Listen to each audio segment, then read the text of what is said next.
शांताकारं भुजगशयनं पद्मनाभं सुरेशं विश्वाधारं गगनसदृशं मेघवर्णं शुभांगं लक्ष्मीकान्तं कमलनयनं योगभिर्ध्यानगम्यं वंदे विष्णुं भवभयहरं सर्वलोकैकनाथं वसुदेवसुतं देवं कंसचाणूरमर्दनं देवकी परमानंदम श्री कृष्णं वंदे जगद्गुरुं कृष्णाय वासुदेवाय हरे परमात्मने प्रणतक्लेशनाशाय गोविंदाय नमो नमः। हम सभी भगवद गीता के इस विशेष ज्ञान सत्र में भगवान श्री गोविंद की कृपा से उपस्थित हैं और भगवान श्री गोविंद भी उपस्थित हैं। श्री हरि की कृपा से उनका जो उनकी प्रेम पूर्वक दृष्टि जो है वह हम पे पड़ रही है और उनकी कृपा का जो दया का जो सागर है वह हमारे ऊपर बरसात कर रहा है। उस सागर में हम डूब रहे हैं और यही उस भगवान की कृपा के सागर में डूबना ही भगवान की प्राप्ति है। और जब तक हम उनकी कृपा के सागर में डूबते नहीं, उसका आभास नहीं करते, तब तक तो साक्षात्कार नहीं होता। इसलिए आज के सत्र में हम प्रवेश करने के पूर्व भगवान श्री हरि की पर अपनी दृष्टि, अपना मन, बुद्धि और चित्त समर्पित करें और भगवद गीता के इस विशेष ज्ञान सत्र में हम सभी आगे की ओर बढ़ें। कल के सत्र में हम सभी ने अध्याय 14 के श्लोक संख्या 23 पर विचार किया था और ये विचार आरंभ हुआ था श्लोक संख्या 23 के पूर्वार्ध भाग पर विचार चल रहा था, जिसमें श्री भगवान ने ये कहा था कि जो गुणातीत मनुष्य है, महापुरुष है, वह उदासीनवत स्थित रहता है। संसार की क्रियाओं से या व्यक्तियों के द्वारा की जाने वाली क्रियाओं से वह अपना संबंध नहीं रखता। कितनी सी बात है, संसार में जो क्रियाएं हो रही हैं या कोई व्यक्ति कुछ क्रिया कर रहा है तो उन क्रियाओं से उसका संबंध नहीं रहता। ये प्रमुख बात है। इसी को लेकर के श्री भगवान ने कहा था उदासीनवत आसीना। जो त्रिगुणातीत मनुष्य है वह उदासीन भाव से स्थित रहता है, आसीन रहता है। वह उस पर संसार की क्रियाओं का या व्यक्तियों के द्वारा जो क्रियाएं होती हैं उनका उस पर कोई प्रभाव नहीं पड़ता, ना कोई उस पर अंतर आता है उसके ऊपर। तो उदासीनवत आसीन, जैसे एक छोटा सा बालक, शिशु कहीं बैठा हो, अब वह छोटा सा बालक बैठा है, अपने मस्ती में बैठा हुआ है, हंस रहा है, खेल रहा है। तो संसार में जो हो रहा है, जो भी हो रहा है, उससे उसका संबंध नहीं है। वो सबको देखा करता है, बैठे बैठे देखा करता है, जो कुछ कर रहा है वो देखा करता है। और कोई उससे बोल देता है तो हल्की सी मुस्कान बिखेर करके शांत हो जाता है। शेष कुछ नहीं है, शेष कोई बात नहीं है। और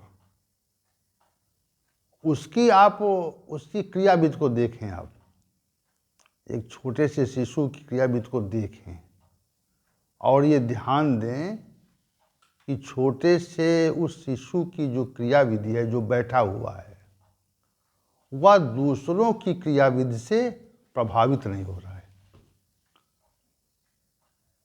वो शांत भाव से देख रहा है, कोई विवाद करे, झगड़ा करे, लड़ाई करे, प्रेम से बोले, स्नेह करे, कुछ करे, उस पे बाह्य क्रियाओं का कोई प्रभाव नहीं पड़ता।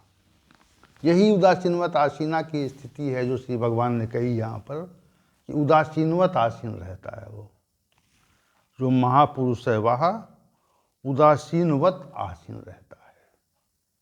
अब आगे श्री भगवान ने कहा, गुणैरियो न विचालिते, जो गुण हैं, त्रिगुण हैं, उसको विचलित नहीं कर सकते। ये बात कह दी। इसका क्या अभिप्राय है? महापुरुष को त्रिगुण जो हैं वह विचलित नहीं कर सकते। इसका क्या अभिप्राय है? इसका अभिप्राय विशेष है। महापुरुष को गुण विचलित नहीं कर सकते, और हम सभी लोग गुणों से ही विचलित रहते हैं। जब आप ये समझ जाएंगे कि हम सभी लोग गुणों से कैसे विचलित रहते हैं, तो जो दूसरी उसके प्रतिकूल अवस्था है वह शीघ्र ही समझ में आ जाएगी। जब हम ये समझ लें, फिर समझिए इसको आप, कि भगवान ने कहा, गुणैः या न विचाल्यते, त्रिगुण जो हैं उसको विचलित नहीं करते, या वह गुणों से विचलित नहीं होता। अब ये एक लक्षण है उसका क्या है? लक्षण है। जो गुणातीत महापुरुष है उसका लक्षण है कि वो गुणों से विचलित नहीं होता। ये बात श्री भगवान ने कह दी। अब इसको समझने के लिए हम इसके प्रतिकूल भाव पर चलते हैं कि हम सभी गुणों से कैसे विचलित होते हैं। हम सभी गुणों से कैसे विचलित होते हैं, इस बात को हम जब प्रकट करेंगे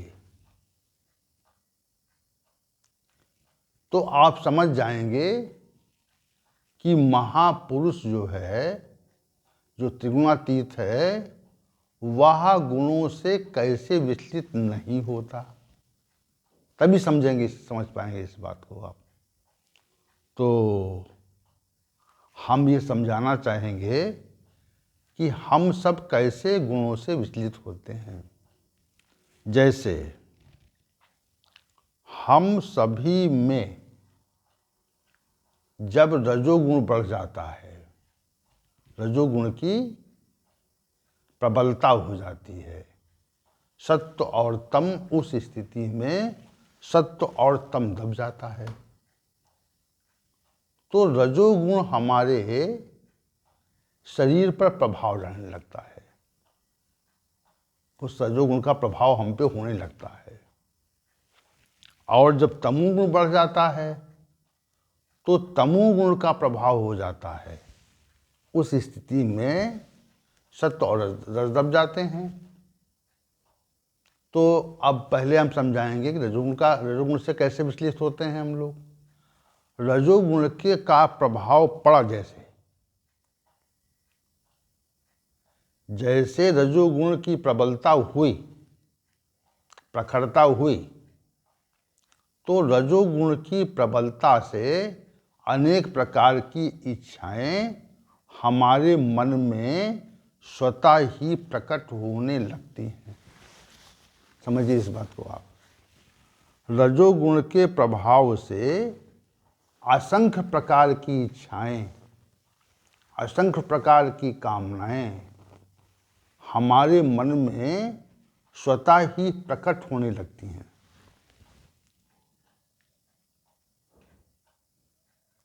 और उन इच्छाओं के वशीभूत हो करके या इच्छाओं के प्रभाव से हमारी प्रवृत्ति संसार में हो जाती है। देखिए अब रजोगुण से कैसे विचलन हुआ, केवल इच्छा मात्र से। अभी इच्छा की पूर्ति नहीं हुई है और न इच्छा के लिए प्रयत्न हुआ है। इच्छा के मन में, कामनाओं के मन में आते ही हमारे मन में विचलन आरंभ हो गया। पहली स्थिति, हम विचलित होने लगे। रजोगुण के प्रभाव से विचलन आरंभ हो गया और हम विचलित होने लगे। और विचलित होने के बाद में दूसरी अवस्था क्या है? उन इच्छाओं की पूर्ति के लिए हम प्रयास करने लगे। यह दूसरी स्थिति है, दूसरी अवस्था है कि जैसे ही कामनाएं प्रकट हुई तो कामनाओं के प्रकट होने के उपरांत हमारे मन में विचलन आरंभ हो गया और उन कामनाओं, इच्छाओं की पूर्ति के लिए प्रयत्नशीलता आरंभ हो गई। ये दूसरी अवस्था। तो विचलन हुआ, मन में विचलन हुआ और दूसरा प्रयत्नशीलता रूपी विचलन आरंभ हो गया। दो बातें हो गई, विचलित हो रहे हैं। देखिए हम अभी इच्छा की बात कर रहे हैं। हम रजोगुण के प्रभाव से जो इच्छा जागृत हुई है उसकी बात कर रहे हैं केवल। तीसरी बात यह है कि जो प्रयत्नशीलता हुई उसमें या तो हमें सफलता मिलेगी इच्छा पूर्ति में या असफलता मिलेगी। दो बातें, तीसरी बात तो नहीं है। इच्छा पूर्ति की प्रयत्नशीलता में या तो हम सफल होंगे और या असफल होंगे। सफल होने पर अन्य इच्छाएं जागृत होने लगती हैं। समझिए इसको आप। सफल होने पर अन्य इच्छाएं जागृत होने लगती हैं और असफल होने पर मन में दुख, शोक, विषाद उत्पन्न हो जाता है कि हमने प्रयत्न किया और सफलता नहीं मिली। पुनः प्रयत्न आरंभ हो जाता है। चौथी बात, तो आपने देखा कि रजोगुण के प्रभाव से कैसे विचलन आरंभ होता है। यही विचलन जो है वह गुणातीत महापुरुष में नहीं होता। यही जो विचलन है वह गुणातीत महापुरुष में नहीं होता। उसमें इच्छा नहीं होती। इच्छा नहीं होगी तो जो गुण है वह उस महापुरुष को प्रभावित नहीं कर पाता। आगे बढ़िए। जैसे रजोगुण के प्रभाव से मनुष्य में तृष्णा आरंभ हो जाती है। देखिए हम समझा रहे हैं कि चीज को आप कि गुणों के प्रभाव से कैसे विचलन होता है। तृष्णा, जैसे ही रजोगुण का प्रभाव आरंभ होता है वैसे ही सांसारिक विषयों की तृष्णा आरंभ हो जाती है।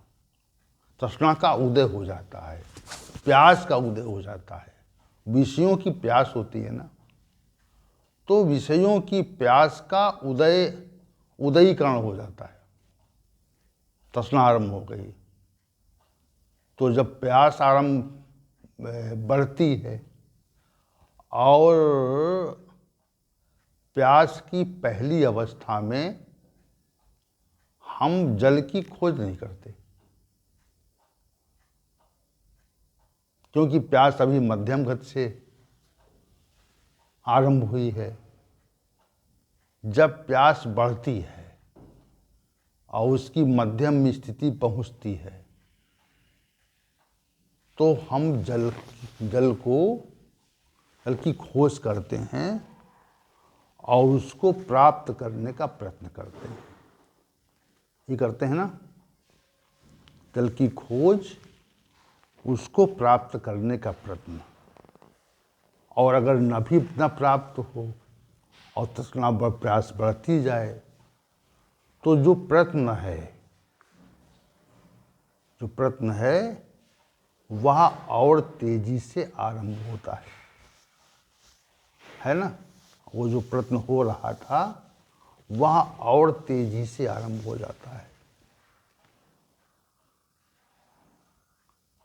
तेजी से आरंभ हुए, तीव्रता से आरंभ हुए प्रयत्न में अगर हमको जल मिल जाए तो तत्काल उसको ग्रहण करके अपनी तृष्णा को बुझाते हैं, अपनी प्यास को शांत करते हैं।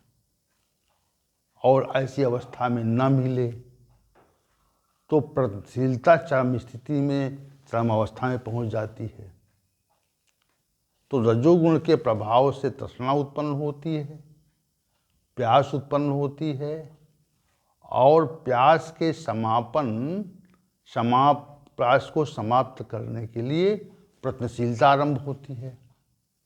प्रयत्नशीलता के आरंभ होने पर हम जल को पाना चाहते हैं और जल को पा करके अपनी प्यास बुझाते हैं। तो कैसी विचलन बताइए, कैसा विचलन है ये? अब यहाँ पर अभी विषय की बात हमने नहीं की। जो विषयों की तृष्णा है, जो विषयों की तृष्णा है, वह तो अत्यंत तीव्र है। जो विषयों की तृष्णा होती है उससे मनुष्य विचलित हो जाता है।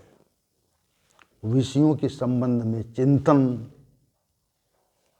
और अनेक प्रकार के भाव, अनेक प्रकार के नाना प्रकार की कल्पनाशीलता आदि स्थितियां स्वतः आरंभ हो जाती हैं।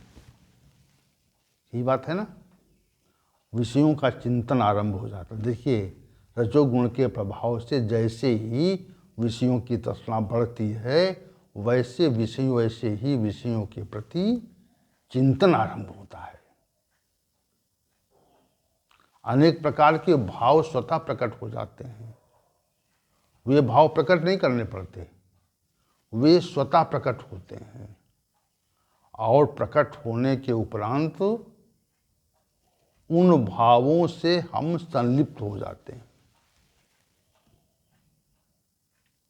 और जैसे ही विषयों की तृष्णा और बढ़ती है तो प्रयत्नशीलता आरंभ हो जाती है कि ये प्यास कहाँ बुझेगी, विषयों की प्यास कहाँ बुझेगी। विषयों की प्यास, जिस वस्तु की प्यास है वह वस्तु मिलने पर ही भी बुझेगी। क्रिया होने पर ही बुझेगी ना, ऐसे नहीं बुझेगी। और जैसे ही विषयी व्यक्ति को विषय का संयोग होता है तो उसको कुछ समय के लिए सुखानुभूति होती है। विचलन देखिए, विचलन बढ़ रहा है, सुखानुभूति होती है। और जैसे ही वियोग होता है वैसे ही दुखानुभूति होती है। और वियोग होने पर चूंकि तृष्णा कभी समाप्त नहीं होती, रजोगुण का प्रभाव रहता है, इसलिए तृष्णा बनी रहती है ना, तृष्णा बनी रहती है। और तृष्णा जो बनी रहती है वह कुछ समय के लिए तो शांत होती है। जैसे प्यास लगी, जल पी लिया तो कुछ समय के लिए प्यास शांत हो गई, फिर पुनः लगती है वो। उसी प्रकार जो विषयों की तृष्णा है वह कभी शांत नहीं होती, वह सदैव लगा करती है। और जब संयोग होता है तब तक सुखानुभूति होती है। और चूंकि संयोग जो है नित्य नहीं है, संयोग जो है नित्य तो है नहीं, अनित्य है, और विषयों की तृष्णा नित्य है, वो रहती है। तो विषयों की जो तृष्णा है नित्य है, वह रहती है। तो हम जैसे ही तृष्णा का अभाव हुआ, तृष्णा हमारे अंदर जगी, उसकी पूर्ति की वस्तुएं क्रियाएं मिली, तो कुछ समय के लिए शांत होती है वो, और कुछ समय के उपरांत तो वह पुनः प्रकट हो जाती है। तो अब आप ये देखें कि तृष्णा कुछ समय के लिए शांत हुई, फिर वह प्रकट हो गई। तो विचलन देखिए अब आप कितना विचलित, और जीवन पर्यंत विषयों की तृष्णा में मनुष्य विचलित रहता है, उसको खोजने का प्रयास करता है, तृष्णा बुझाने का प्रयत्न करता है वो। तो विचलन है। तो श्री भगवान ने कहा गुणैर्यो न विचाल्यते, लेकिन जो गुणातीत महापुरुष है उसके अंदर रजोगुण की वृत्ति बचती नहीं है, इसलिए विषयों की तृष्णा उसमें नहीं रहती, शून्य हो जाती है। तो वो विचलित नहीं होता। क्या नहीं होता? विचलित नहीं होता। फिर वो तृष्णा कहाँ है? तृष्णा नहीं तो विचलन नहीं। रजोगुण का कार्य रूप है तृष्णा, और तृष्णा रजोगुण का शांति है, तो विचलन भी नहीं है। श्री भगवान ने कहा गुणैर्यो न विचाल्यते, उसे गुण विचलित नहीं कर सकते। अब आगे आइए और देखिए विचलन कैसी होती है। तमोगुण के प्रभाव से मनुष्य में जो विचलन होता है, जो तमोगुण मनुष्य को बहुत अधिक मात्रा में विचलित कर देता है। तमोगुण के प्रभाव से लोभ, पाखंड, कलह, मोह, विषाद, निद्रा, दीनता, ऐसे भाव प्रकट हो जाते हैं। अब आप ये किसी भाव को ले लीजिए, मान लिया क्रोध उत्पन्न हो गया उसको। देखिए क्रोध तो वैसे रजोगुण की वृत्ति है सामान्य रूप से, लेकिन जब ये बढ़ जाता है, जब ये बढ़ जाता है तो वो तमोगुण की वृत्ति कहा जाता है, तमोगुण की वृत्ति है अब ये। तो क्रोध तामसी होता है, और जैसे ही क्रोध उत्पन्न हुआ तमोगुण के प्रभाव से, जैसे ही क्रोध उत्पन्न हुआ तो आप पूरी तरह से विचलित हो जाते हैं, है ना? आपके अंदर विचलन आरंभ हो गया। जैसे ही तमोगुण के प्रभाव से अधिक मात्रा में क्रोध आरंभ होता है, वैसे ही आप विचलित हो जाते हैं। किसी व्यक्ति को कि अहित का प्रयास करते हैं, उसको ऐसी बातें कहते हैं जो नहीं कहनी चाहिए, ये तमोगुण के प्रभाव से है। विचलन कैसे है? ये विचलन जो है तमोगुण के प्रभाव से तो है। और कभी कभी क्रोधवश ऐसे कार्य हो जाते हैं जिनका प्रभाव मनुष्य के संपूर्ण जीवन पर पड़ता है। जैसे किसी क्रोध में किसी व्यक्ति की हत्या कर दें आप, तो आपका जो समग्र जीवन है वह पूरी तरह से विचलित हो जाएगा।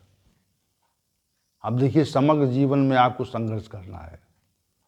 क्रोध, रजोगुण के प्रभाव से क्रोध, और क्रोध के प्रभाव से दूसरे व्यक्ति की हत्या करना। अब ऐसा विचलन आरंभ हो गया जिसका प्रभाव जो है वह संपूर्ण जीवन आपके साथ रहता है। ये विचलित होने की पराकाष्ठा है। क्या है? पराकाष्ठा है। जैसे हमने किसी को क्रोध में ऐसे शब्द कह दिए जो उसके लिए बहुत ही दुखदाई और पीड़ादायी हैं, उसको व्यक्तिगत रूप से उद्वेलित करते हैं गुणों के प्रभाव से। अब उसने आपकी बात तो सुन ली, अगर वो आपका प्रतिकार करने में, बदला लेने में सक्षम है तो आपसे तत्काल बदला लेगा और आपको ऐसी बात कहेगा जो शायद आपके द्वारा कही गई बातों से बहुत अधिक प्रभाव वाली हो। अब विचलन कहाँ पे है? विचलन है तमोगुण के प्रभाव से हो रहा है। आपने उसको प्रभावित किया और यदि वो स्थिति में नहीं है कि बदला ले सके तो उसके मन में एक प्रकार की कुंठा और आपके प्रति प्रतिकूल भाव उत्पन्न हो जाएगा। समझिए इस चीज को आप। तो ये कैसे विचलन आरंभ हुआ और वो जीवन पर्यंत रहेगा। जीवन पर्यंत आपके प्रति उसके मन में कुंठा रहेगी, जागृत रहेगी। तो विचलन कैसे हुआ? ये विचलन तभी हुआ जब आप पर तमोगुण का प्रभाव था। तो श्री भगवान कहते हैं गुणैर्यो न विचाल्यते। लेकिन जो तत्वदर्शी गुणातीत मनुष्य है उसको गुण विचलित नहीं करते। उसमें ये सब तृष्णा है, क्रोध है, ये सब भाव तो रहते ही नहीं है उसके अंदर। और हिंसा है, मिथ्या भाषण है, याचना है। अब मान लिया आपके घर में कोई कलह हो जाए, परिवार में सदस्यों में आपसी किसी प्रकरण को लेकर के कलह हो जाए या कलह रहे, तो हो जाने पर कुछ समय बाद शांति हो जाती है उसकी। लेकिन अगर लगातार रहती है, निरंतर रहती है, तो आप कितने अशांत हो जाएंगे। तमोगुण के प्रभाव से होता है। कलह जो है वह तमोगुण के प्रभाव के कारण ही होती है और उससे हम कितना विचलित हो जाते हैं इसको तो आप सभी जानते हैं कि कितना हमें विचलित होना पड़ता है तमोगुण के प्रभाव से। जो कलह रूपी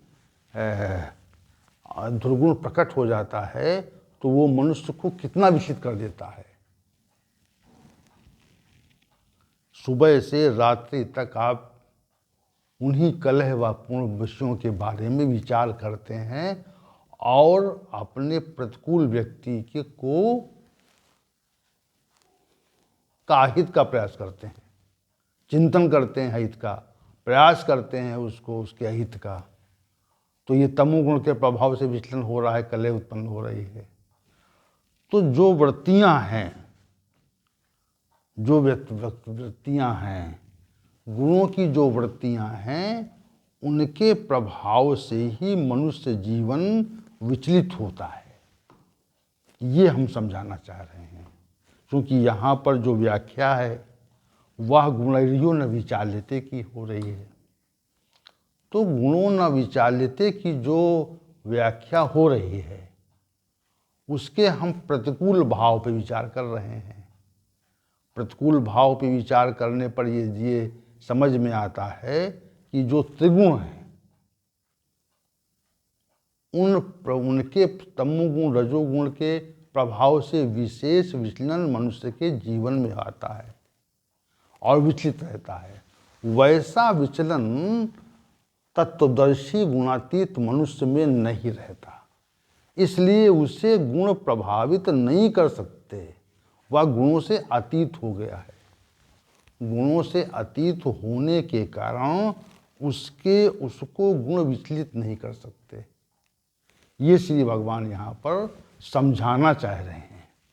श्री भगवान का कथन इतना ही है, गुणैर्यो न विचाल्यते, उसे गुण नहीं विचलित करते हैं।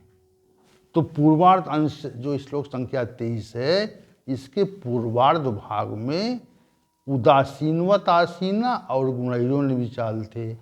ये विशेष कथन श्री भगवान ने तुलनातीत